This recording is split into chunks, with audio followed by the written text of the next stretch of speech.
ছুটতে ছুটতে ভাঙা বাড়িটার সামনে এসে একরকম থমকে দাঁড়িয়ে পড়েছিল নবীন।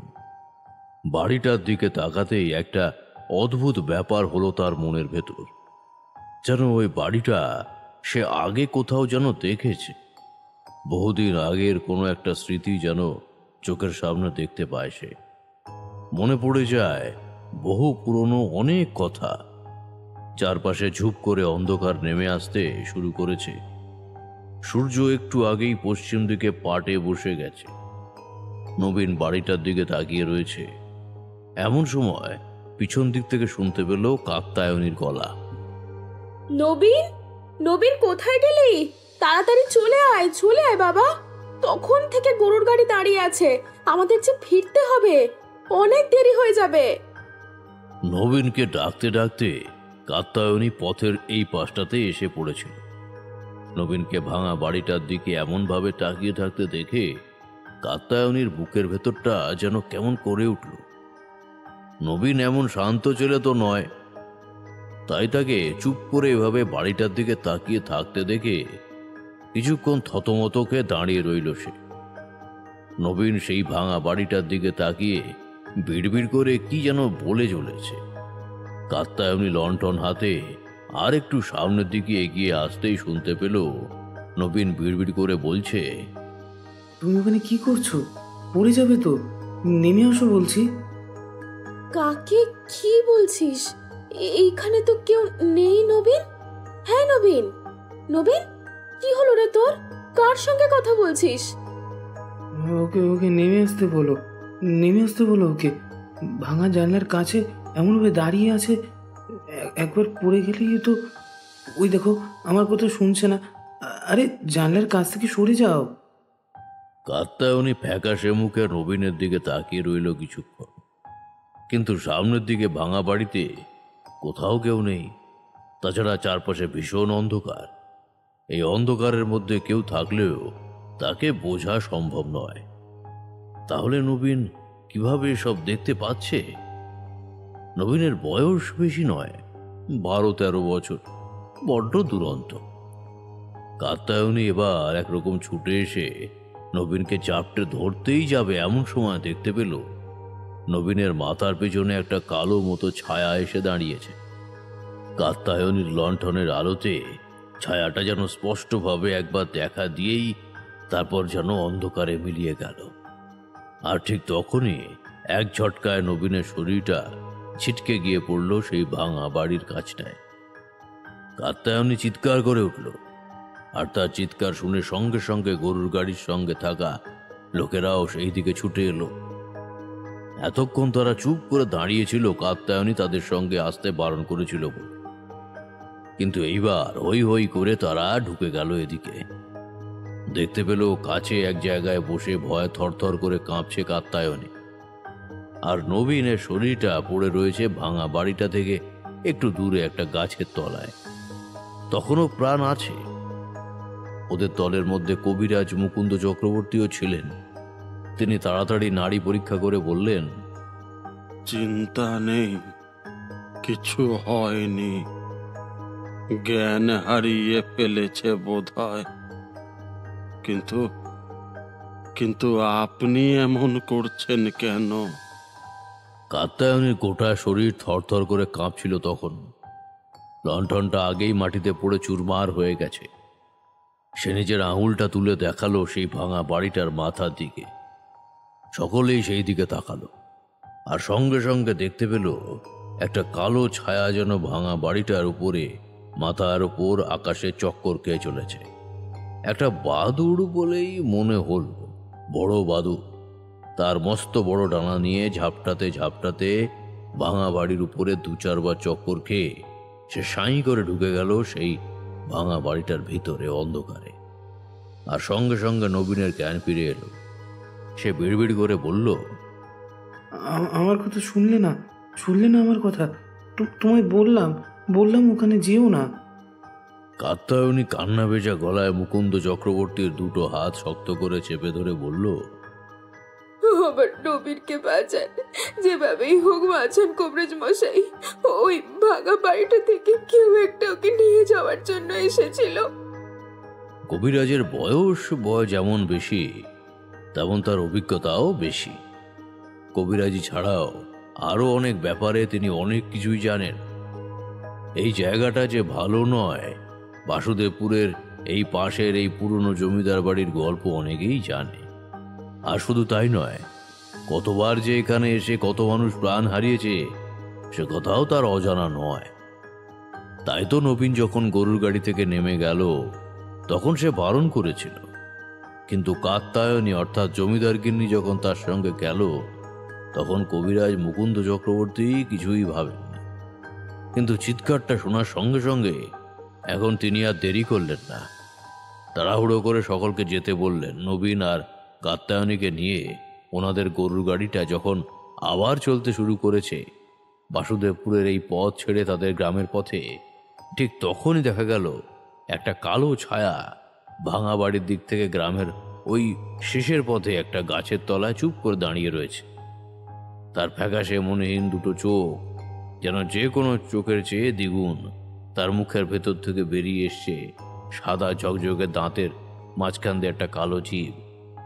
সে একভাবে তাকিয়ে রইল গরুর গাড়ির মধ্যে কাত্যায়নীর কোলের উপর শুয়ে থাকা নবীনের দিকে।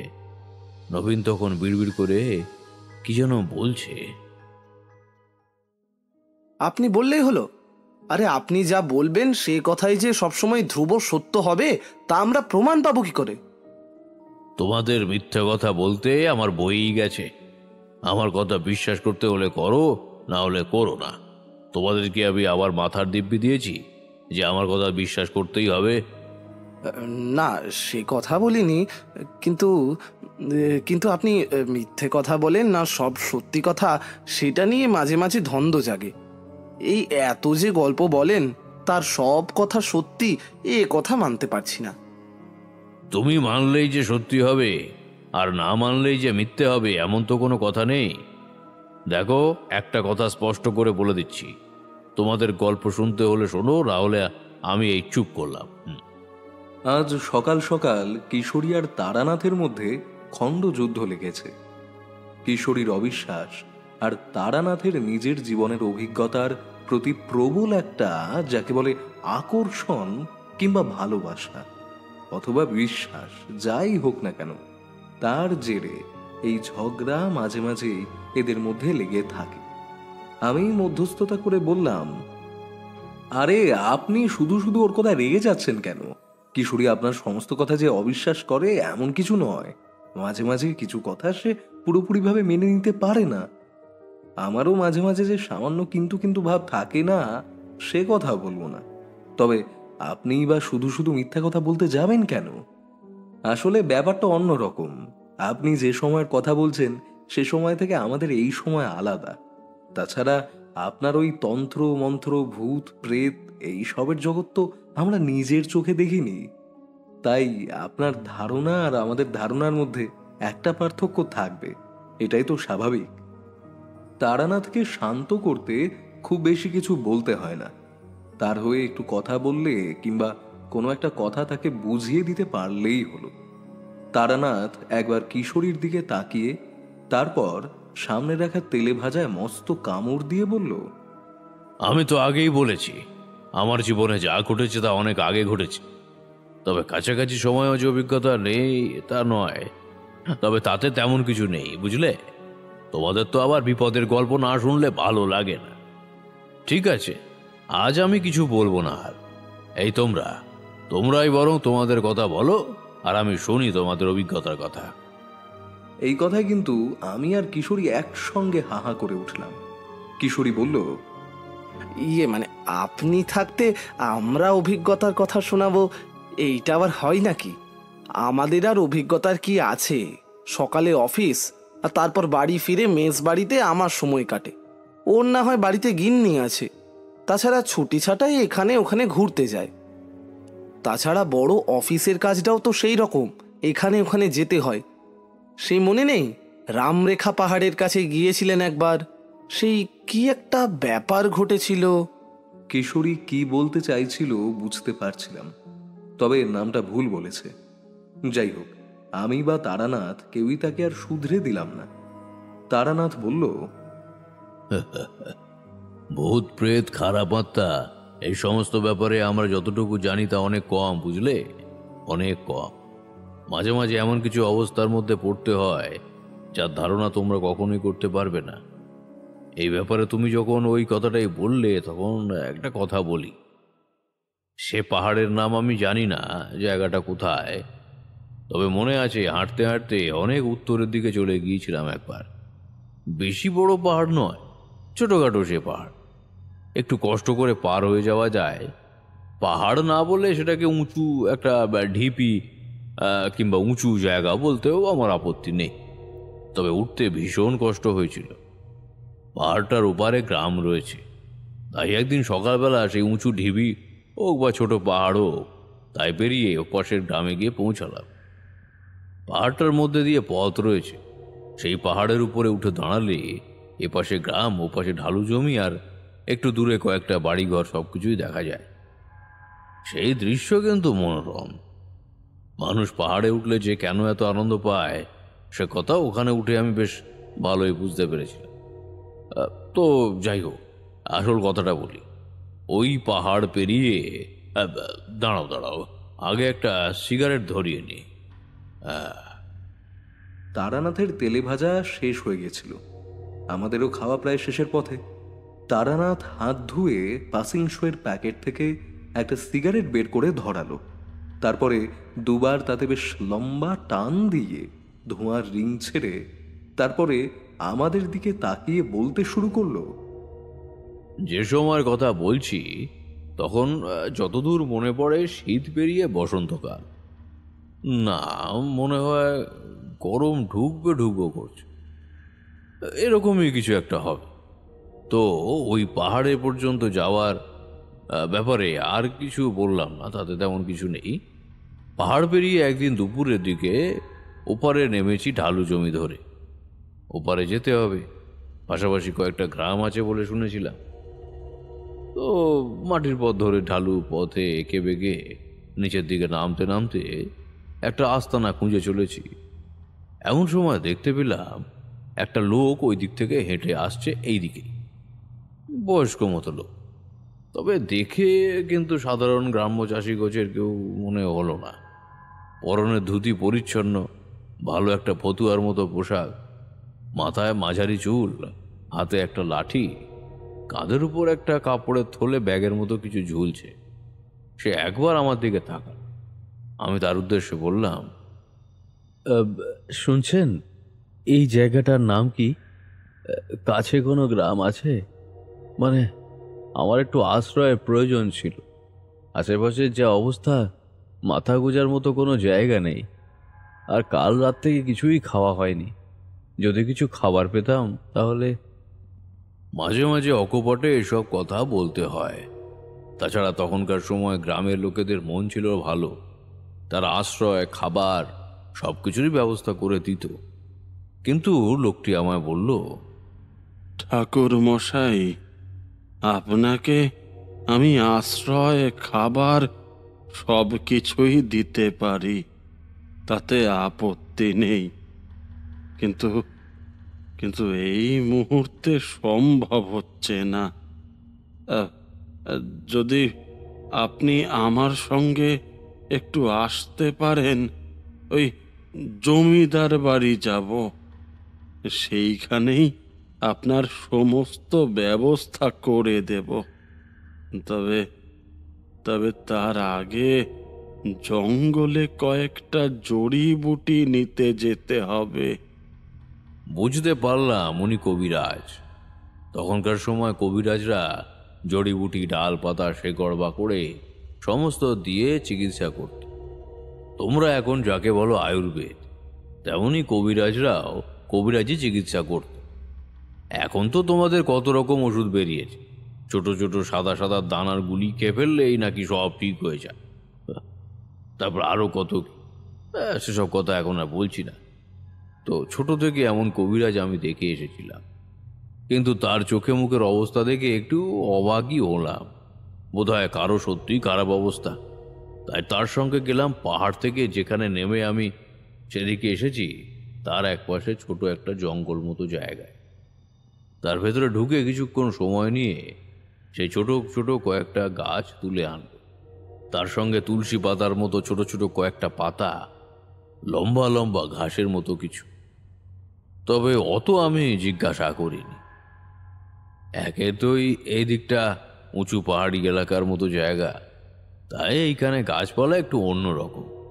পথে হাঁটতে হাঁটতে সে আমায় বলল, ঠাকুর মশাই, আসলে আমাদের জমিদার বিনোদচন্দ্রের একমাত্র ছেলে নবীনচন্দ্রের শরীর বড় অসুস্থ। 3 দিন ধরে এমন অবস্থা চলছে। তা গিন্নিমা তো কেঁদে কেটে অস্থির। জমিদার মশাইও কেমন যেন হয়ে গেছে। আসলে একমাত্র ছেলে, বুঝতেই পারছেন, বয়সও বেশি নয়, ওই 12-13 বছর বয়স। হয়েছেটা কি? হয়েছে কি সেটাই তো ভালো করে বুঝতে পারছি না। এই এই 2-3 দিন আগে ওই বাসুদেবপুর থেকে ফেরার সময় একটা ঘটনা ঘটেছিল। আমিও সেখানে ছিলাম, কিন্তু তারপর থেকেই অবস্থাটা এমন হয়েছে। ঘটনা বলতে কি ঘটনা? এরপর জমিদার বাড়ি যাওয়া পর্যন্ত গোটা পথে সেই মুকুন্দ চক্রবর্তী অর্থাৎ কবিরাজ মশাই আমায় 2-3 দিন আগে রাতের বেলা বাসুদেবপুর থেকে ফেরার সময়কার ঘটনা বললেন। ঘটনা তেমন কিছু নয়।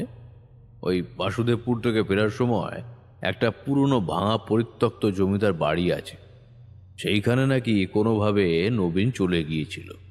তার মা যখন তাকে আনতে যায় তখন সে দেখতে পায় নবীন যেন কার সঙ্গে কথা বলছে। বড় অদ্ভুত ব্যাপার। কাত্যায়নী তাকে ধরতে গেলে বুঝতে পারে একটা কালো ছায়া তার আশেপাশেই ঘুরে বেড়াচ্ছে। সে ভয় পেয়ে যায়।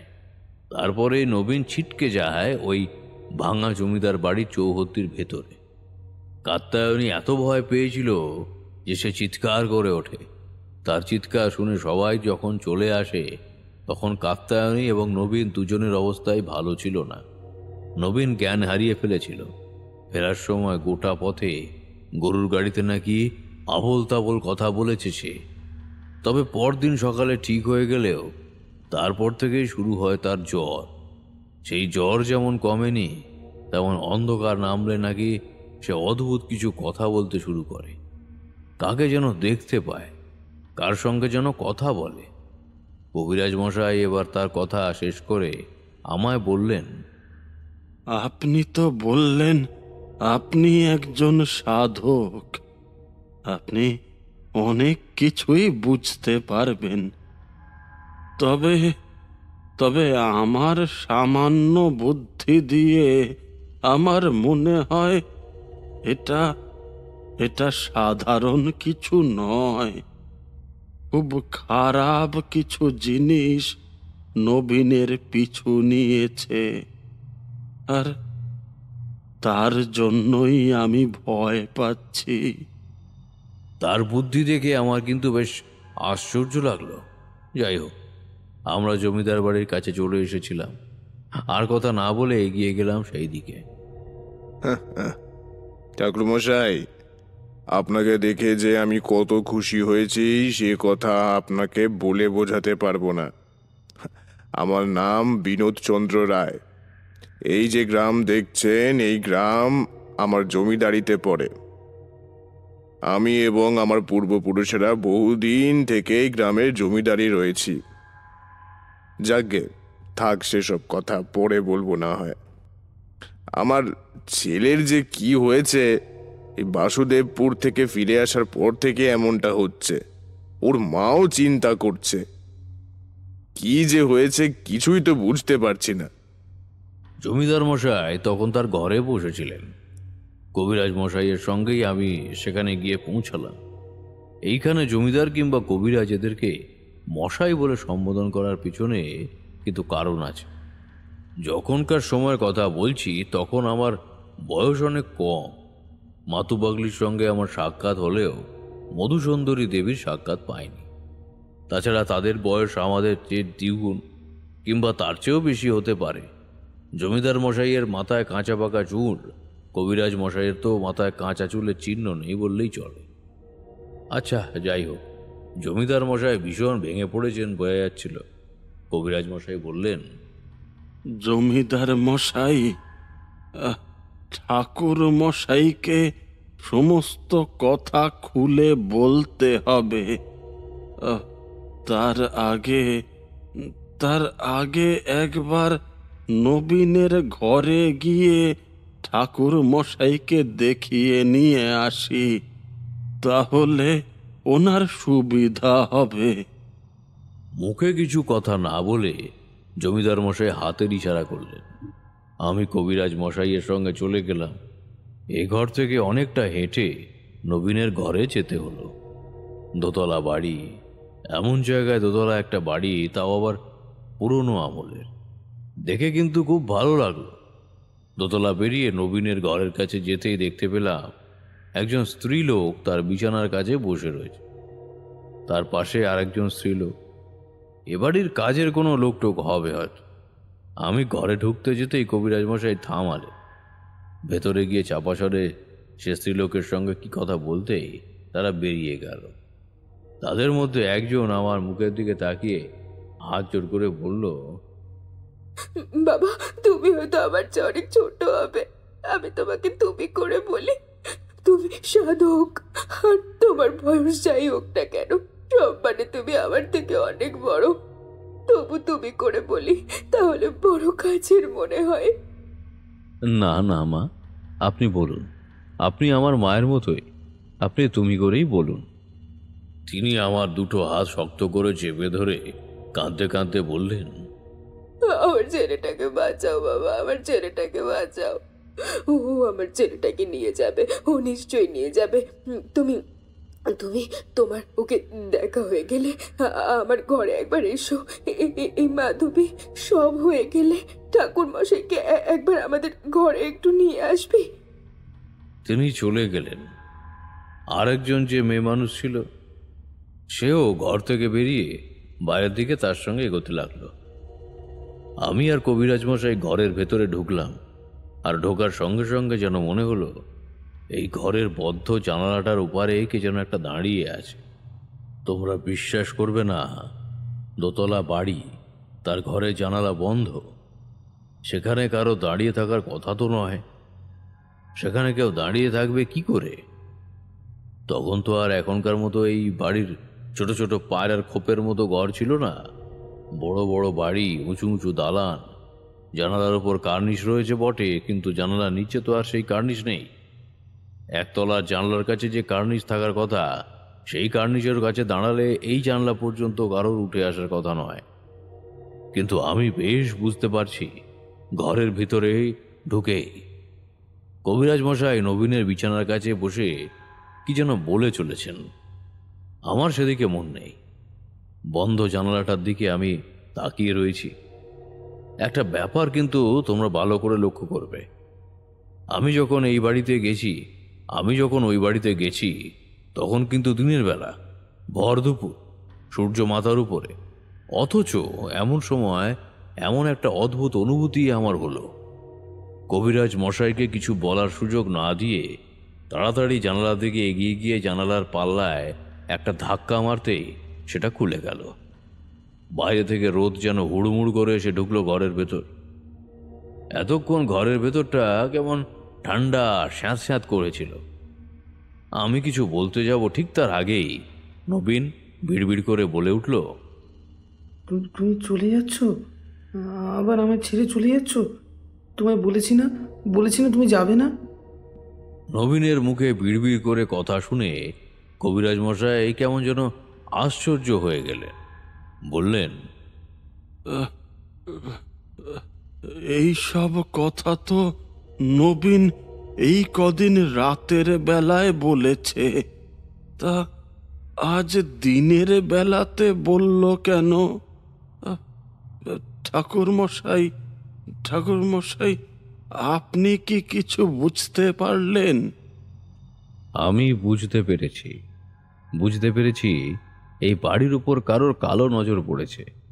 নবীনের সঙ্গে সেদিন রাতে কি হয়েছিল সমস্ত ব্যাপারটা আরো ভালো করে জানা দরকার। আমি তার মাথার কাছে গিয়ে দাঁড়ালাম। নবীনের চোখ বন্ধ, ঠোঁট মাঝে মাঝে নড়ছে, আবার কখনো বন্ধও হয়ে যাচ্ছে। আমি বললাম, জ্বর যেভাবে বেড়ে চলেছে তাতে আমার কিন্তু মনে হচ্ছে বিপদ একটা হবে কবিরাজ মশাই। আপনার ওষুধে কি কাজ করছে? জমিদার বাবু কিংবা জমিদার গিন্নিকে এ কথা বললে তারা আরো দুঃখ পাবেন।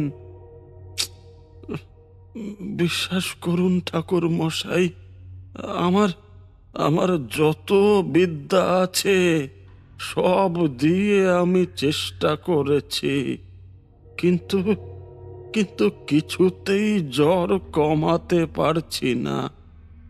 অথচ অথচ ওই জ্বর ছাড়া শরীরে আর কোনো লক্ষণ কিছুই নেই।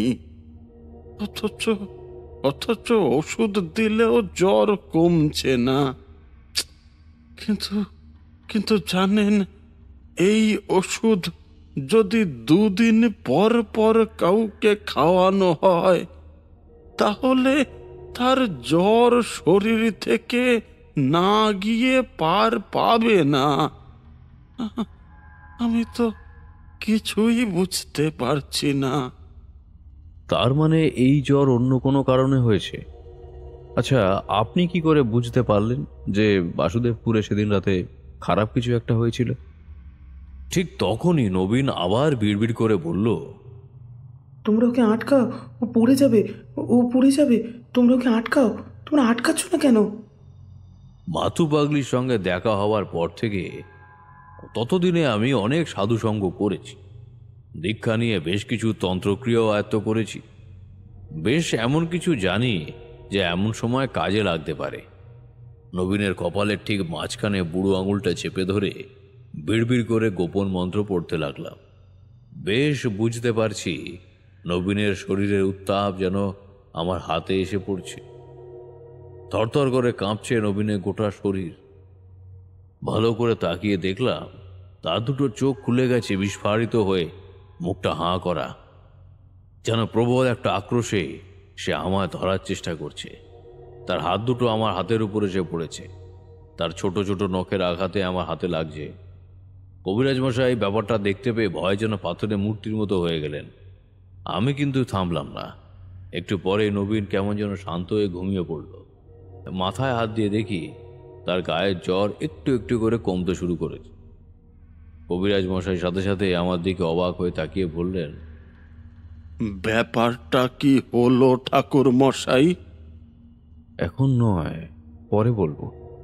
তার আগে আমার খানিকটা ভালো জল এবং এই ঘরটা যত বড় ততটা লম্বা একটা লাল সুতো জোগাড় করে দিতে হবে, খুব তাড়াতাড়ি। আর আমি না বললে এই ঘরের মধ্যে কেউ ঢুকবেন না।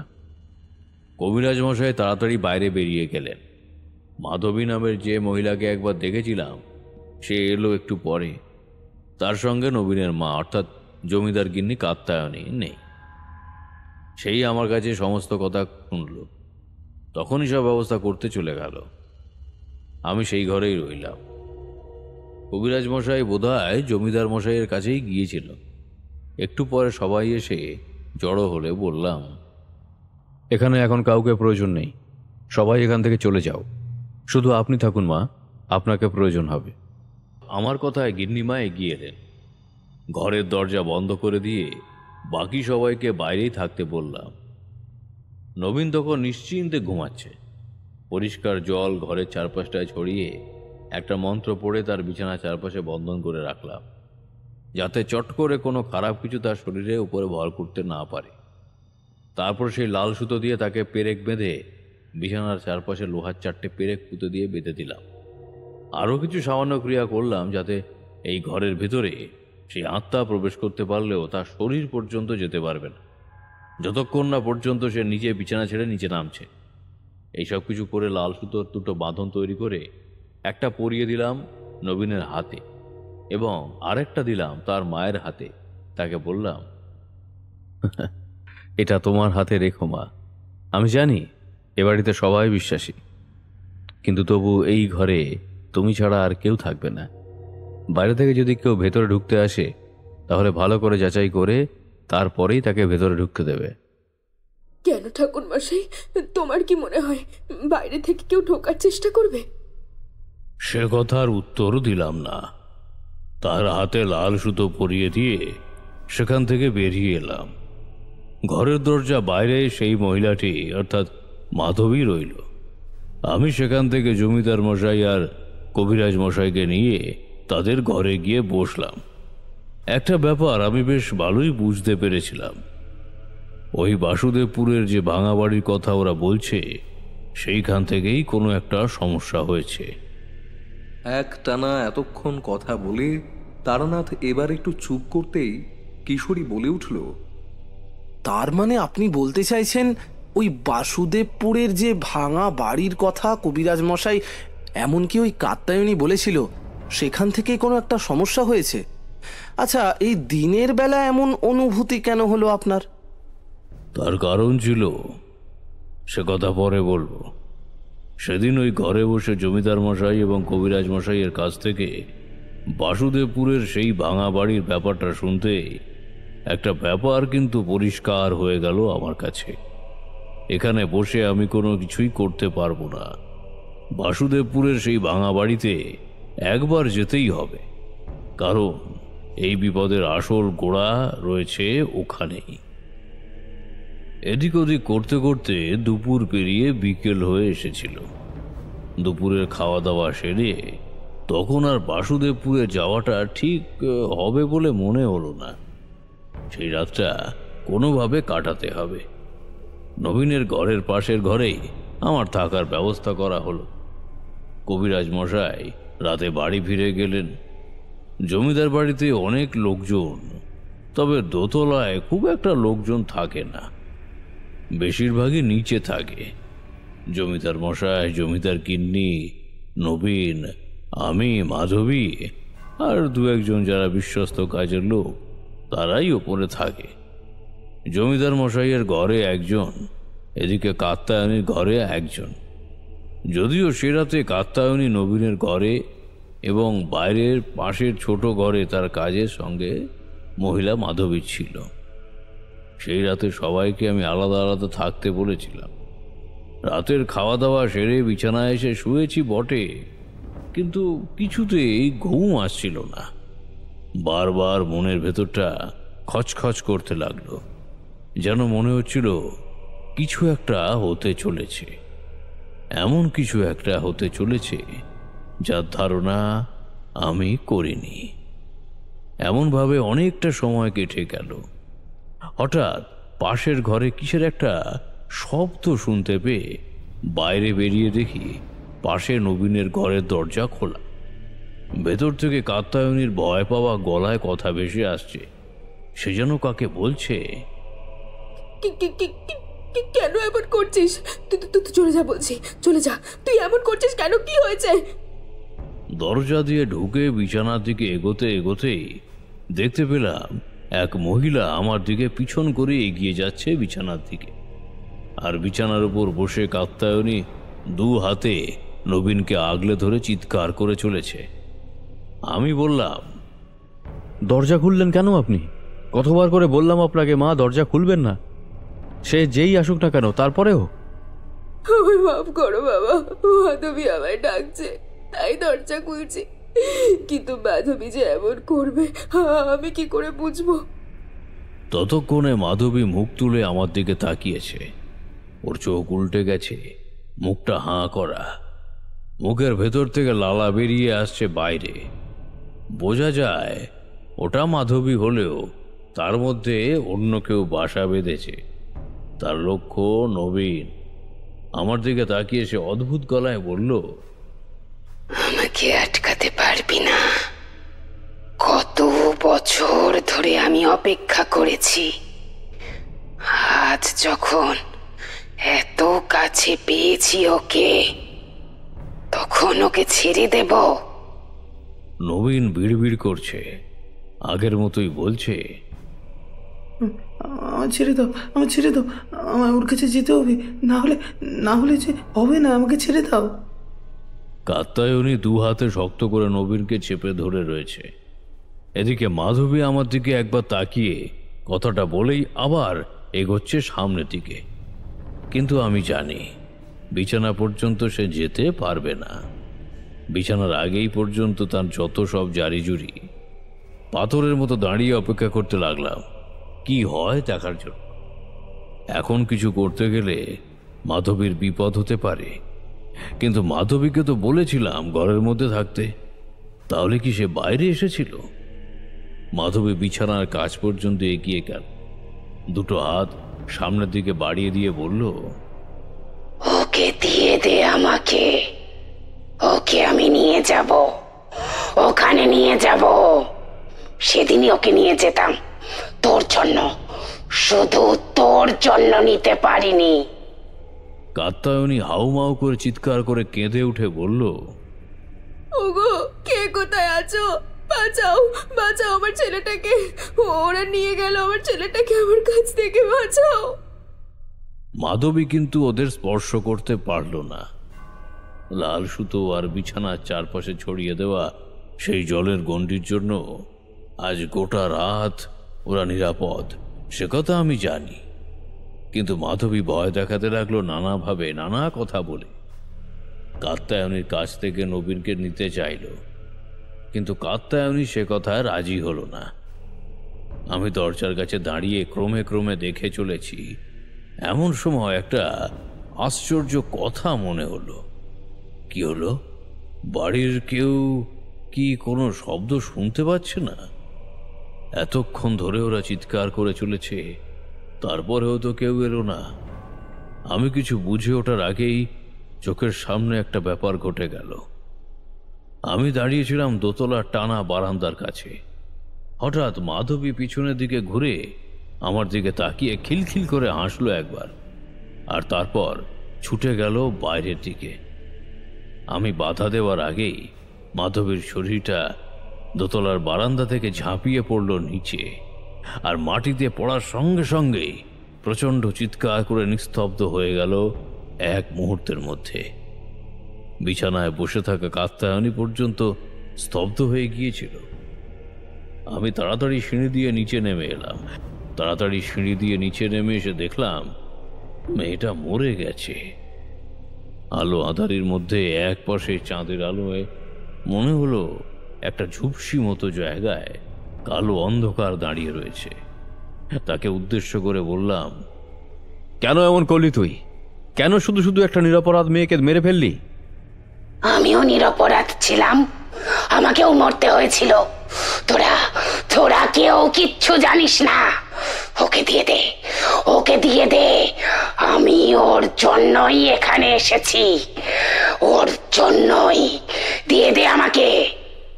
কথাটা বলতে বলতেই সে একটু পরে হাওয়ায় মিলিয়ে গেল। ততক্ষণে জমিদার মশাই আর বাকি লোকেরা আলো আর লাঠি হাতে হই হই করতে করতে বাইরে বেরিয়ে এসেছে। কয়েকজন উপরে গেছে, কয়েকজন নিচে নেমেছে।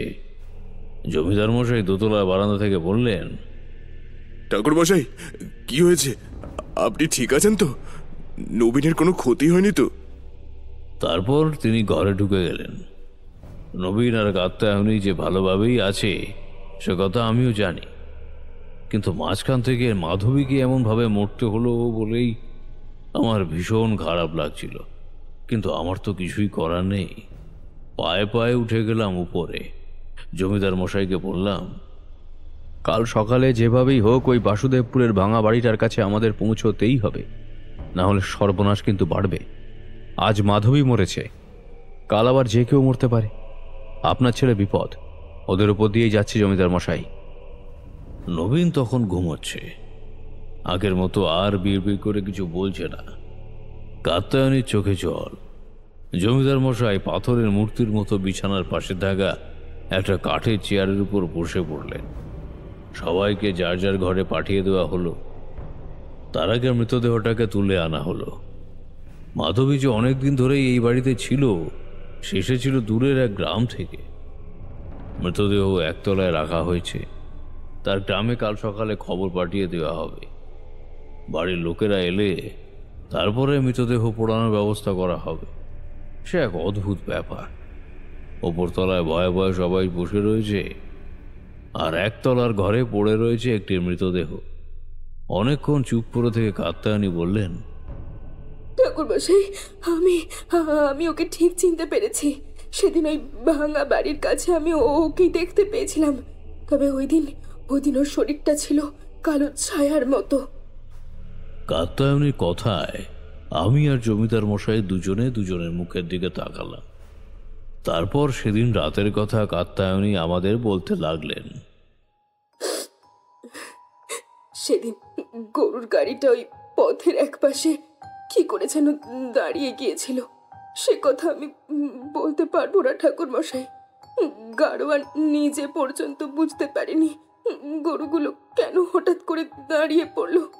কিন্তু গাড়ি দাঁড়াতেই নবীন নিচে নামার জন্য জেদ করলো। অনেকক্ষণ ধরে গরুর গাড়ি চলেছে, তাই তার কথায় আপত্তি করলাম না, তাকে নিচে নামিয়ে দিলাম। গরুর গাড়িতে আমি, কবিরাজ মশাই, নবীন আর মাধবী ছিলাম। পেছনে আরেকটা গরুর গাড়িতে আমাদের আরো কয়েকজন লোকজন ছিল। এত দূরে যাওয়া হয়েছিল, সঙ্গে লোকজন না থাকলে বিপদের সম্ভাবনা বেশি। তারপর আবার ফিরতে ফিরতে রাত হবে। নবীন কিন্তু নামলো, আর সঙ্গে সঙ্গে ভাঙা বাড়িটা যেদিকে আছে ওই পথের দিকে দৌড়লো। অথচ এর আগে কখনো এখানে সে আসেনি। নেমে দৌড়ানোর আগে সে আমায় বলল, মা, ওইদিকে একটা বাড়ি আছে, ওই বাড়িটার কাছ থেকে আমি ঘুরে আসি। চোখের সামনে আধো অন্ধকারের মধ্যে নবীন মিলিয়ে যাওয়ার সঙ্গে সঙ্গে আমি ভয় পেয়ে গেলাম। কবিরাজ মশাই তখনও ব্যাপারটা তেমন কিছু ভাবেননি, ভেবেছেন এইখানেই আছে। আমাদের লোকেরা ততক্ষণে নেমে গেছে চারপাশে, কিন্তু নবীনকে আর খুঁজে পাওয়া যায় না। বাধ্য হয়ে লণ্ঠনটা হাতে নিয়ে আমি যখন নামলাম, তখন মনে হলো সত্যি সত্যি নবীন কোথাও লুকিয়েছে। তাই সবাইকে গাড়ির কাছেই দাঁড়াতে বললাম। ওই পথ ধরে এগোতে এগোতে নবীনের নাম ধরে ডাকতে লাগলাম। একটা পথ সোজা চলে গেছে, আর একটা পথ সামান্য নেমে গেছে নিচের দিকে। একটু দূরে গিয়ে জঙ্গলের মতো একটা জায়গা, তার পাশেই রয়েছে ওই ভাঙা বাড়িটা। দেখি ভাঙা বাড়িটার সামনে পথের কাছে দাঁড়িয়ে নবীন কি যেন বলছে, তাকে যেন হাত তুলে বলছে, ওখান থেকে সরে যাও, পড়ে যাবে, জানলার কাছে দাঁড়িও না। কিন্তু আমি যখন সেখানে গেলাম, তখন জানলা তো দূরের কথা, দোতলা বাড়িটা প্রায় একতলার চেয়েও ছোট হয়ে এসেছে। ভাঙা ধ্বংসস্তূপের মধ্যে ভালো করে কোনো কিছু তো বোঝাও সম্ভব নয়। তাছাড়া রাতের আধো অন্ধকারে আর কিছু না হোক, শিয়াল সাপের ভয়ে ওইদিকে কেউ যাবে না। আমি নবীনকে বারণ করতে গেলাম, কিন্তু সে আমার কোনো কথাই শুনলো না। তাকিয়ে দেখি তার দু চোখ বন্ধ। সেইভাবেই সে সামনের দিকে তাকিয়ে কথাগুলো বলছে। বাসুদেবপুরে পথের কাছে ওই ভাঙা বাড়ির কথা আমি আগেও শুনেছিলাম, কিন্তু এতগুলো লোক সঙ্গে আলো, তারপর আবার ভয় কিসের, এই কথা মনে করে তখন কিন্তু আর ভয় করলো না। কিন্তু নবীনকে অমন আচরণ করতে দেখে আমি চিৎকার করে উঠলাম, ছুটে গেলাম। আর ঠিক তখনই দেখতে পেলাম নবীনের ঠিক পেছনে ওই কালো ছায়াটা দাঁড়িয়ে। আজও মাধবীর চোখ মুখে আমি ঠিক তেমনই একটা অবয়ব দেখেছিলাম, যেটা ওই দিন ভাঙা বাড়ির কাছে দেখেছিলাম। তাকে দেখে আমি ভয় থেমে গেলাম। দেখলাম নবীন হাঁটতে হাঁটতে সেই ভাঙা ধ্বংসস্তূপের দিকে এগিয়ে যাচ্ছে। আমি চিৎকার করার চেষ্টা করেও পারলাম না। তাকে দেখলাম ওই ধ্বংসস্তূপের মধ্যে কালো কালো ছায়াগুলো এদিক ওদিক ঘুরছে, যেন মনে হচ্ছে তার হাত দুটো তুলে নবীনকে ডাকছে। নবীন বলছে, কতদিন ধরে তোমাদের জন্য অপেক্ষা করছি, এই আমি চলে এলাম। এখন আর কোনো চিন্তা নেই, আমি চলে এসেছি, আর কোথাও যাব না। যেন মনে হলো নবীনের জন্য ওরা অপেক্ষা করছে। সে কথা নবীন নিজেও জানে, তাই সে অবলীলায় সেই ভাঙা ধ্বংসস্তূপের দিকে একটু একটু করে নেমে যাচ্ছে। আমি আর থাকতে পারছিলাম না, মাটি থেকে কোনো রকমে উঠে সেদিকে ছুটতে যাব। তার আগে কালো ছায়াটা আমার সামনে এসে দাঁড়ালো। প্রচন্ড একটা ধাক্কায় আমি মাটির ওপর ছিটকে পড়তেই হ্যারিকেনটা ভেঙে চুরমার হয়ে যায়। ঠিক তখনই পেছন দিক থেকে একটা গলার শব্দ। কবরেজ মশাই বাকিদের নিয়ে ততক্ষণে আসছেন বলেই মনে হলো। আমি আবার চিৎকার করলাম, আর ঠিক তখনই সেই দৃশ্যটা দেখতে পেলাম। তাতে আমার গায়ের রক্ত জল হয়ে গেল। দেখি নবীন আমার দিকে ঘুরে তাকিয়েছে। তার দুই চোখ মণিহীন, সাদা ফ্যাকাশে, মুখটা অদ্ভুত ভয়ঙ্কর। আমার দিকে তাকিয়ে বিড়বিড় করে কি যেন বলছে, কিচ্ছু বুঝতে পারছি না। ততক্ষণে বাকিরা এসে পড়তে নবীন জ্ঞান হারিয়ে লুটিয়ে পড়ল ওই ধ্বংসস্তূপের ওপর। আর কালো ছায়াটা কোথায় যেন একটা মিলিয়ে গেল। কাত্যায়নী তার কথা শেষ করতেই আমি বললাম, এই কথাগুলো আপনি আগে বলেননি কেন মা? কবিরাজ মশাইও এমন কিছু একটা সন্দেহ করেছিলেন। আপনারা গরুর গাড়িতে ফেরার সময় আর কি কিছু হয়েছিল? গরুর গাড়িতে ফেরার সময় যা হয়েছিল তাতে তো ভেবেছিলাম আমার ছেলেকে আমি আর দেখতে পাবো না। বাসুদেবপুরের সেই ভাঙা বাড়িটা অনেকটা চলে এসেছি। নবীন ঘুমোচ্ছে, জ্ঞান হারিয়ে ফেলেছিল বোধহয়, কিন্তু তারপরও মাঝে মাঝে বিড়বিড় করছে। দেখে বুঝতে পারলাম সে ঘুমোচ্ছে। কবরেজ মশাই তার ঘুম ভাঙাতে বারণ করলেন। আমাদের গাড়িটাই আগে এসেছিল, বাকি লোকেরা যে ছিল সেই গাড়িটা আমাদের পেছনে, তাতে কোনো সমস্যা হয়নি। হঠাৎ করে তাকিয়ে দেখি পেছনে গরুর গাড়িটা ছইয়ের ওপরে কে যেন একটা বসে আছে। কালো মতো একটা কে যেন চার হাত পা এক জায়গায় এক করে উবু হয়ে আমার দিকে তাকিয়ে দেখছে। আমি চিৎকার করে উঠলাম। আমি চিৎকার করতে আমার সঙ্গে মাধবী, কবরেজ মশাই সকলেই তাকে দেখলো। কবরেজ মশাই পেছনের গাড়ির সকলকে সাবধান করে দিল। সকলের কাছে লাঠি, আলো দুই ছিল। সঙ্গে সঙ্গে ওরা গাড়ি থামিয়ে নিচে নেমে পড়ল। কিন্তু তখন আর সেখানে কেউ নেই। আবার গাড়ি চলতে শুরু করলে আবার এমন অবস্থা হয়। দুবার এমন অবস্থা হওয়ার পর আমি নবীনকে নিয়ে পেছনের দিকে সরে এলাম। সামনে রইল মাধবী আর কবিরাজ মশাই। এদিকে আমার সামনে রয়েছে গরুর গাড়ির গাড়োয়ান। গাড়ি চলছে আর নবীন বিড়বিড় করে সে একই কথা বলছে। আমার ছেড়ে দাও, আমি যাব, আমার ওর কাছে যেতে হবে। তোমরা আমায় কোথায় নিয়ে যাচ্ছ? আমার যে ওখানে যাওয়ার কথা আছে, ও আমায় ডাকছে। ওই দেখো, ও আমায় নিতে এসেছে। ও কিন্তু রাগ করছে। এই সমস্ত এলোমেলো কথা নবীনের মুখ থেকে শুনছি, আর আমার বুকের ভেতরটা ভেঙে যাচ্ছে। কোনো রকমে বাড়ি গিয়ে পৌঁছতে পারলে হয়। এমন সময় মনে হলো আমার ঠিক পেছনে ঠান্ডা একটা কিসের হাওয়া। সঙ্গে সঙ্গে তাকিয়ে দেখি গরুর গাড়ির গাড়োয়ান এক মনে গাড়ি চালিয়ে চলেছে, আর পেছন উপর দিক থেকে উল্টো হয়ে ঝুলে আমার দিকে এগিয়ে আসছে একটা মাথার চুলগুলো একেবারে নিচ পর্যন্ত ছড়িয়ে গেছে। দুটো লাল টকটকে চোখ, মুখের ভেতর থেকে একটা লম্বা কালো জিভ উল্টো হয়ে ঝুলে থাকার জন্য কপালের মাঝখানে সেটা লেজের মতো লকলক করছে। বিভৎস একটা গন্ধ। তার গোটা মুখে ক্ষতচিহ্ন, গোটা মুখটা যেন কি থেতলে দিয়েছে। সেখান থেকে রক্ত মাংস একসঙ্গে দলা পাকিয়েছে, আর তার মধ্যে সাদা কালো পোকা ঘুরে বেড়াচ্ছে। এত কিছু একেবারে দেখতে পাওয়ার কথা নয়, কিন্তু আমি যেন দেখতে পেয়েছিলাম। আর তার সঙ্গে সঙ্গে একটা প্রচন্ড চিৎকার করতে গরুর গাড়ি থমকে দাঁড়িয়ে পড়েছিল। তবে বুঝতে পেরেছিলাম তার আগে আমার কোলে থাকা নবীনের মাথার ওপর একবারও আমার দিকে তাকানো হয়নি। আমার অজ্ঞাত নবীনের মাথার ওপর সে কয়েকবার হাত বুলিয়ে দিয়েছিল। কাত্যায়নী কথা বলতে বলতে এবার কাঁদতে কাঁদতে ভেঙে পড়লেন। এরপর জমিদার মশাই সজল কণ্ঠে বললেন, ভাঙা বাড়ির সঙ্গে আমার নবীনের যে কি সম্পর্ক আছে সেটাই তো বুঝতে পারছি না ঠাকুর মশাই। কি করা যায় বলুন তো? একটা কাজ করতে হবে।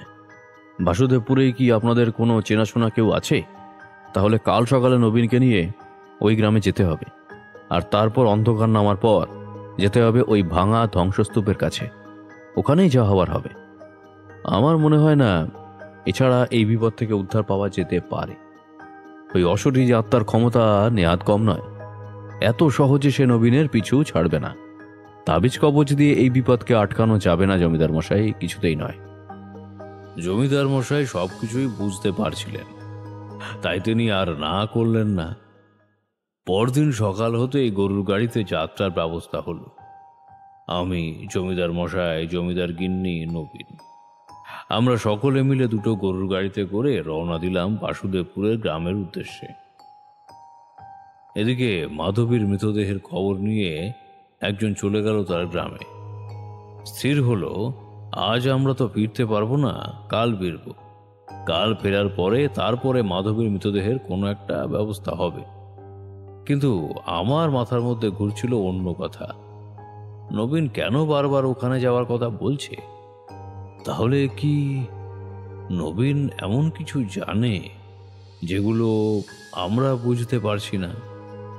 পরদিন সকালে ঠিক করলাম, আমি, নবীন, কাত্তায়নী একটা গরুর গাড়িতে থাকব, আর জমিদার মশাই, কবিরাজ মশাই এবং একজন পাহারাদার লোক ওরা থাকবেন অন্য গরুর গাড়িতে। যাওয়ার সময় নবীনের কাছ থেকে কিছু কথা জানতে হবে। সেই মতো পরদিন সূর্য ওঠার পর আমরা রওনা হয়ে গেলাম বাসুদেবপুরের উদ্দেশ্যে। কিন্তু আপনি হঠাৎ নবীনকে নিজে থেকে সেখানে নিয়ে যাওয়ার সিদ্ধান্ত নিলেন কেন? আপনার কি মনে হয়েছিল এর মধ্যে অন্য কিছু রয়েছে?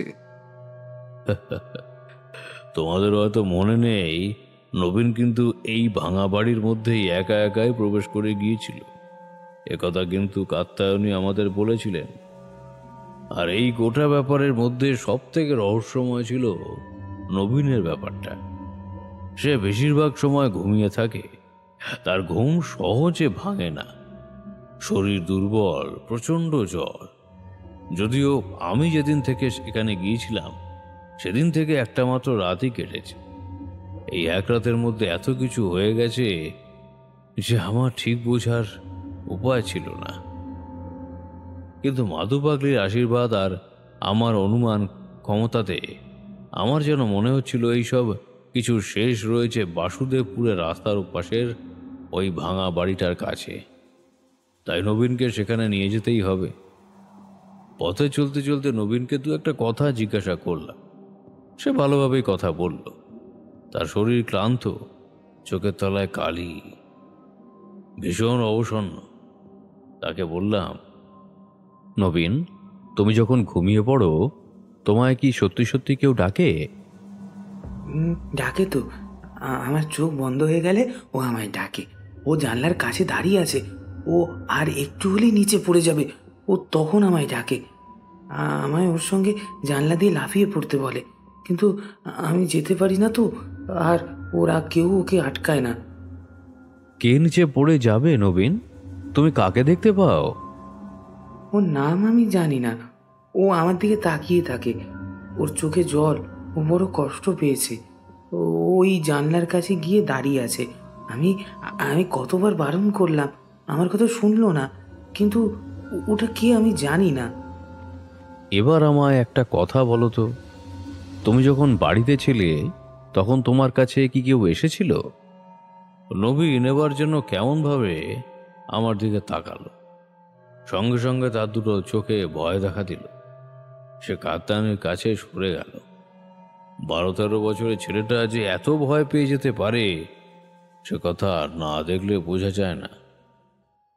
এভাবে সে যা বলল তার অর্থ এরকম, বাড়িতে ফিরে আসার পর সকালে সবই ঠিক ছিল, কিন্তু দুপুরের দিকে তার ঘরে একটা মেয়ে এসেছিল। সেই মেয়েটি তাকে তার সঙ্গে যাওয়ার কথা বলে এবং বলে রাতের বেলা সবাই ঘুমিয়ে পড়লে সে এসে তাকে নিয়ে যাবে। নবীন প্রথমটা রাজি হয়েছিল, কিন্তু পরে কি কারণে যেন যেতে রাজি হয়নি। রাতের বেলা যখন সে তাকে নিতে এসেছিল তখন সবাই ঘুমাচ্ছে। নবীন তার সঙ্গে যেতে অস্বীকার করলে সে নবীনকে ভয় দেখায় তার চেহারা নাকি বিশাল বড় হয়ে গিয়েছে। দুটো বিভৎস চোখ মুখ নবীনের দিকে বরাবর তাকিয়ে দেখছিল। সে কিন্তু তার মা কাত্তায়নীর কাছে বসেছিল, সেখান থেকে উঠে যায়নি। আর সেই রাতেই তার জ্বর এসেছিল। নবীন, আমার মনে হয় ওই ভাঙা বাড়িতে গেলে তোমায় ওরা আবার ডাকবে। তুমি কি ওদের সঙ্গে যাবে নাকি তোমার মায়ের কাছেই থাকবে? নবীন একবার কাত্তায়নের দিকে তাকালো, তার চোখে জল। এতক্ষণ ধরে আমরা এত কিছু বলেছি, সে কিন্তু একটা কথাও বলেনি। সে বুঝতে পেরেছে নবীনের সঙ্গে কথা বলে অবস্থাটা আমি বোঝার চেষ্টা করছি।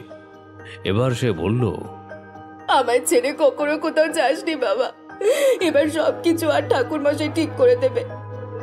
কথাটা বলেই সে নবীনকে বুকে জড়িয়ে ধরল। নবীন কেমন যেন ভ্যাবাচাকা খেয়ে গেছে। নবীনের কথা শুনেছিলাম সে বড় দুরন্ত, সারাদিন সে গোটা বাড়ি মাথায় তুলে রাখে, কিন্তু এখানে আসার পরে একবারও তাকে নিজের পায়ে দৌড়তে পর্যন্ত দেখিনি। একটা বীভৎস ঘটনা তার গোটা জীবনটা কেমন যেন বদলে দিয়েছিল। এরপর আমরা বাসুদেবপুরে গিয়ে পৌঁছাই। জমিদার মশাই বাসুদেবপুরের একটা বাড়িতে কথা বলে রেখেছিল। সে বাড়ির এক বয়স্ক ব্যক্তির কাছে আমরা গিয়ে পৌঁছাই। সমস্ত কথা শুনে তিনি বলেন, বুঝতে পেরেছি, ও ভাঙা বাড়ির কথা অনেকেই জানেন না। আজ থেকে অনেক বছর আগে ওখানে একটা জমিদার বাড়ি ছিল। তখন এই বাসুদেবপুর আলাদা করে গ্রাম ছিল না। আশেপাশের কয়েকটা গ্রাম নিয়েই এই জায়গা ছিল। জমিদারের ছিল এক মেয়ে আর এক ছেলে। মেয়েটি ছিল বড়, কিন্তু সে ভীষণ দুরন্ত ছিল। কোনো একদিন কোনো কারণে সে বাড়ির কারোর ওপর রাগ করে ওই বাড়ির দোতলার একটা খোলা জানালার কাছে গিয়ে দাঁড়ায়। করাত বলে কিছু ছিল না সেখানে, খোলা জানলা ছিল। হতে পারে জানলাটার গোড়াত সে নিজেই খুলেছিল, আবার এমনও হতে পারে কোনো কারণে ওই জানলার গোড়াত লাগানো ছিল না। এ কথা সঠিকভাবে জানি নেকো। মুদ্রা কথা হলো, বড় জানালার কাছে দাঁড়িয়ে সে নিচের দিকে লাফ দেবার প্রস্তুতি নেয়। তখন তার ঘরে তার ভাই ছিল। সে তাকেও ডেকেছিল, কিন্তু সে তার কথায় সাড়া দেয় না। এরপর সে বারবার সেখান থেকে ঝাঁপিয়ে পড়ার ভয় দেখাতে থাকে। প্রচন্ড ভয় পেয়ে ঘরের মধ্যে ছেলেটি চিৎকার করতে শুরু করে দেয়। তার চিৎকার শুনে নিচ থেকে লোকেরা যখন ছুটে আসে, ততক্ষণে একটা ঘটনা ঘটে গেছে। কি ঘটনা? মেয়েটি কিন্তু সেখান থেকে লাফ দেবার কথা ভাবেনি।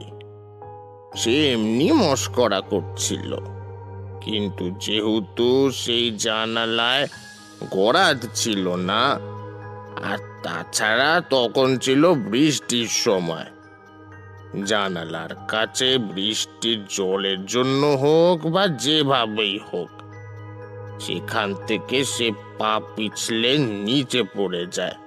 চিৎকার শুনে যখন সবাই নিচে আসে, ততক্ষণে সে নিচে পড়ে গেছে। ছেলেটি সেই গরাদবিহীন জানালার কাছে এসে দাঁড়িয়ে নিচে পড়ে থাকা তার রক্তের সম্পর্কে দিদির মৃতদেহ দেখতে পেয়েছিল। এরপর শুনেছিলাম অনেক দিন পর্যন্ত সেই ছেলেটি বিপদে পড়েছিল। সে মাঝে মাঝেই তাকে দেখতে পেত। এমনকি শুধু তাই নয়, এই বাড়িতে অনেকেই সেই মৃত মেয়েটির আত্মাকে দেখতে পেত।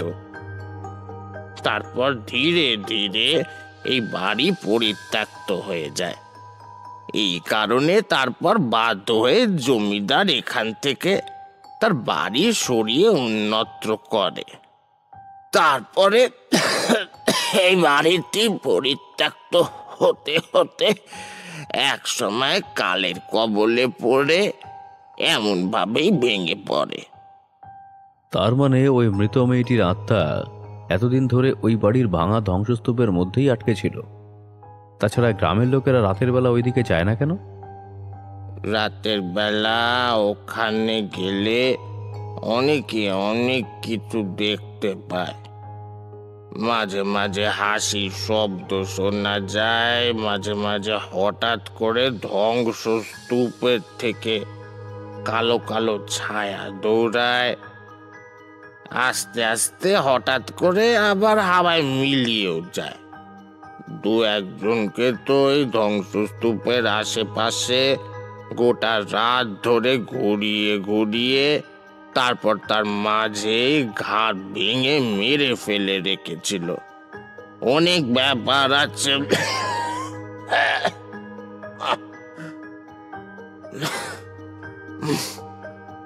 এমনি এমনি কি আর ওই জায়গাটাকে লোকেরা এত এড়িয়ে চলে? হ্যাঁ, কিন্তু জমিদার মশাইয়ের ছেলে যে কি করে ওইখানে চলে গেল সেটাই তো বুঝতে পারছি নেকো। আমি বুঝতে পারছি, সব কিছু বুঝতে পারছি। জমিদার মশাই, আপনি চিন্তা করবেন না। আজ রাতেই সমস্ত বিপদের একটা ফয়সালা আমি করব। কিন্তু হ্যাঁ, এতে কিন্তু বিপদ আছে। আর হ্যাঁ, ওই ভাঙা ধ্বংসস্তূপের কাছে আমি, নবীন আর রবিনের মা ছাড়া অন্য কেউ কিন্তু যাবে না। বাকি সবাই গেলেও তারা থাকবে অনেক দূরে, যাতে যে আসবে সে যেন আর কাউকে দেখতে না পায়। কিশোরী এতক্ষণ ধরে উসখুস করছিল। তারানাথ একটু চুপ করতেই সে উত্তেজিত হয়ে বলল, তার মানে অনেক বছর আগে সেই বাড়িতে কোনো একটি মেয়ে মারা গিয়েছিল আর তার প্রেতাত্মা সেখানেই ছিল। কিন্তু সে নবীনকে এমনভাবে ধরলো কেন? এর আগেও তো সেখানে অনেকেই গেছে, তাদের মধ্যে অনেকে মারাও গেছে, অনেকে আবার বেঁচে ফিরে এসেছে। তাহলে সে কথা এখন বলবো না, বলবো সবার শেষে। সে রাতে যা হয়েছিল সে কথা আগে শোনো, সেটাই তো আসল ব্যাপার। রাতের বেলা আমি আর নবীন দুজনে মিলে পায়ে পায়ে সেই ভাঙা ধ্বংসস্তূপের জায়গাটার এক পাশটায় গিয়ে দাঁড়ালাম। মাটির পথ, একদিকে পথটা শেষ হয়ে গেছে জঙ্গল মতো জায়গায়, তার এক পাশে সেই ভাঙা ধ্বংসস্তূপের রাস্তাটা যেখান থেকে বাঁক নিয়েছে, সেই বাঁকের কাছে জমিদার মশাই, সেই বয়স্ক লোকটি আর জমিদার মশাইয়ের সঙ্গে আসা রক্ষীরা, কবিরাজ মশাই সকলে দাঁড়িয়ে রয়েছে। আমরা চলে আসার আগে কবিরাজ মশাই বলে দিলেন, ঠাকুর মশাই, ঠাকুর মশাই, বলছি নবীনের যেন কোনো ক্ষতি না হয়। ওকে বাঁচাবার জন্যই তো আমরা এত কিছু করছি। দয়া করে একটু দেখবেন ঠাকুর মশাই। আমি তাকে আশ্বস্ত করে নবীন ও তার মাকে নিয়ে সেখান থেকে চলে গেলাম। কালো অন্ধকারের মাঝে সেই ধ্বংসস্তূপ থেকে বেশ খানিকটা দূরে আমি আর কাত্তায়নী বসে আছি। আমাদের সামনে একপাশে নবীনকে অনেক সাহস করে দাঁড়াতে বলেছি। সেও দাঁড়িয়ে রয়েছে, মাঝে মাঝে সেই দিকে ঘুরে তাকাচ্ছে। কতক্ষণ সময় কেটেছে মনে নেই, মনে মনে মাতু পাগলির নাম স্মরণ করে রেখেছি। একটা কথা আমি ভেবেছি, কিন্তু যদি সেটা না হয় তাহলে তাহলে নবীনকে কাত্তায়নী কেন, আমিও বাঁচাতে পারবো না। কিন্তু সেটা হতে হবেই, এভাবে বসে ভাবছি। এমন সময় হঠাৎ করে নবীনের গলা শুনতে পেলাম।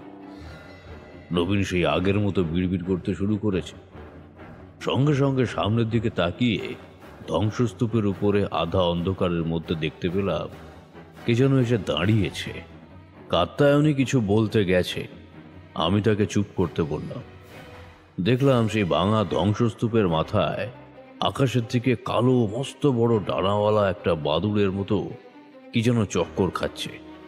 কালো ছায়াটা এক পা করে এগিয়ে আসছে নবীনের দিকে। এরপরেই শুনতে পেলাম তার বীভৎস হাসি। সে বলল, আমি জানতাম তুই এখানে আসবি। কত বছর ধরে আমি তোর জন্য অপেক্ষা করেছি। আজ তুই আমার কাছে এসেছিস। আজ তুই আমার সাথে যাবি। তার কথাটা শেষ হলো না, নবীনকে দেখতে পেলাম সেই ধ্বংসস্তূপের উপর দিয়ে নির্দ্বিধায় হেঁটে এগিয়ে যেতে লাগলো সামনের দিকে। নবীনকে আগে থেকে সবকিছু বলা ছিল, সঠিক সময় সে যদি সঠিক কাজটা করতে পারে তাহলে আর কোনো চিন্তা নেই। কাত্যায়নীকে সেইখানে বসিয়ে রেখে আমিও আধারের সুযোগ নিয়ে সেই দিকে ঢুকে গেলাম। সেই কালো বাদুড় মতো জিনিসটা তখনও কিন্তু ধ্বংসস্তূপের মাথার উপর চক্কর খেয়ে চলেছে। নবীন ধ্বংসস্তূপের উপর দিয়ে হাঁটতে হাঁটতে অনেকটা ভেতরের দিকে চলে গেল।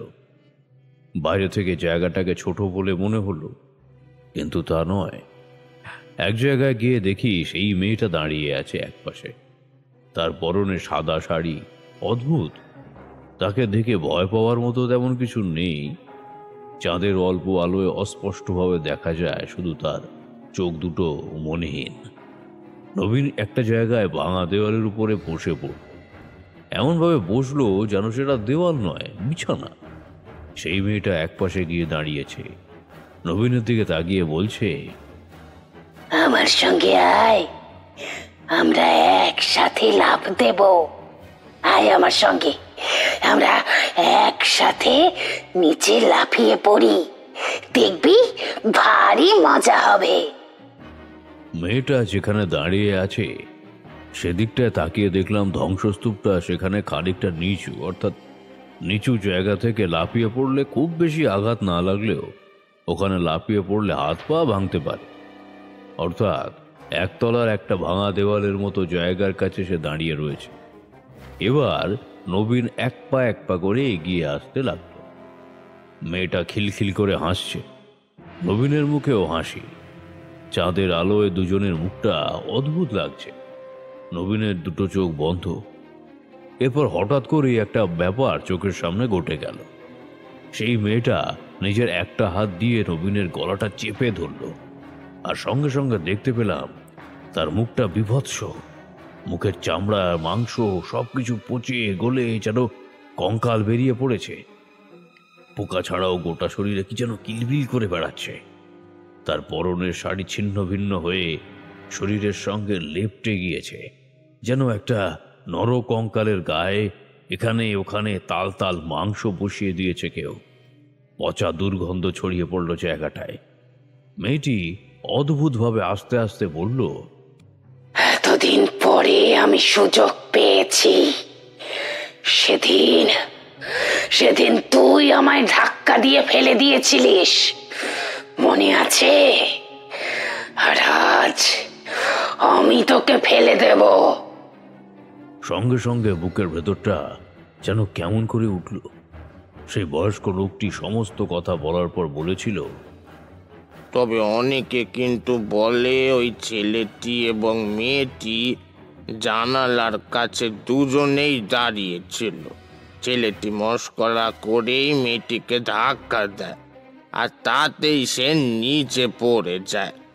তারপরে ছেলেটি চিৎকার করে সবাইকে ডাকে, কিন্তু ততক্ষণে মেয়েটি পড়ে তার মৃত্যু হয়েছিল। ছেলেটি নিজের মৃত্যুর আগে নাকি নিজের এই অন্যায়ের কথা স্বীকারও করেছিল। কথাটা মনে পড়ার সঙ্গে সঙ্গে বুকের ভেতর যেন একটা প্রচন্ড ধাক্কা খেলাম। যদি সেটাই হয়, তার মানে নবীনের পুনর্জন্ম হয়েছে।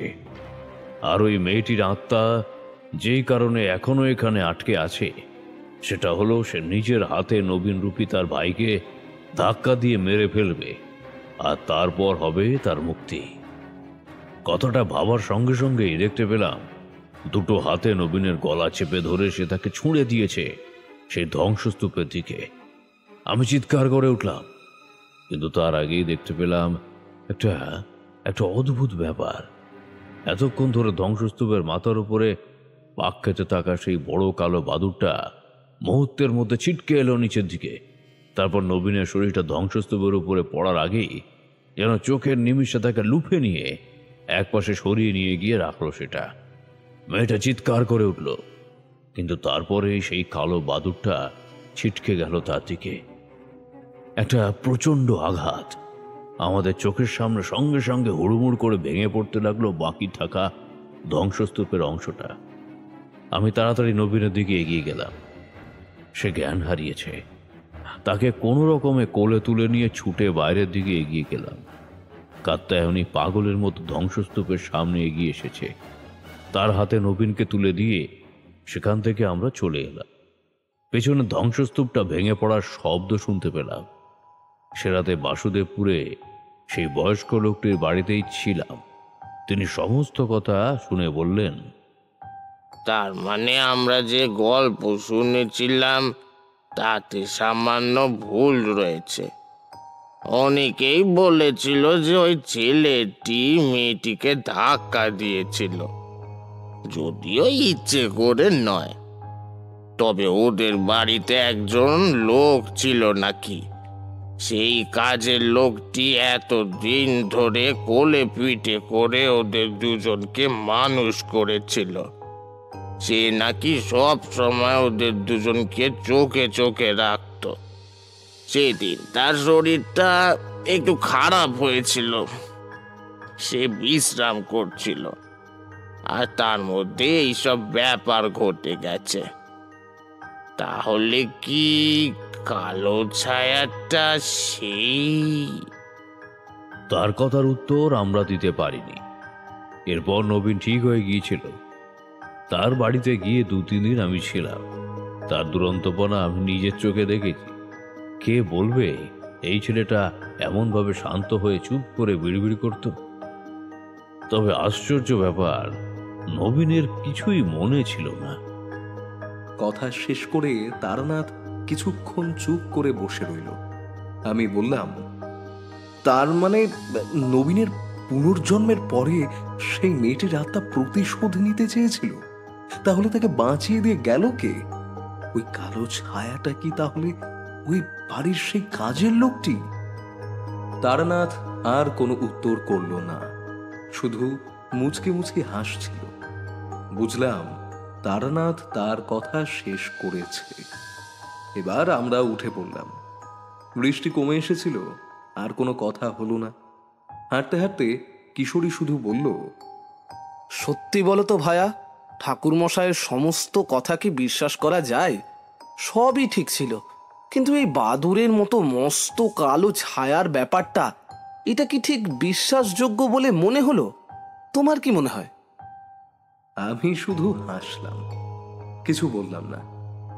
তখন ট্রাম রাস্তার দিক থেকে ঘন্টার শব্দ ভেসে আসছে, সেদিকেই এগোতে লাগলাম আমরা।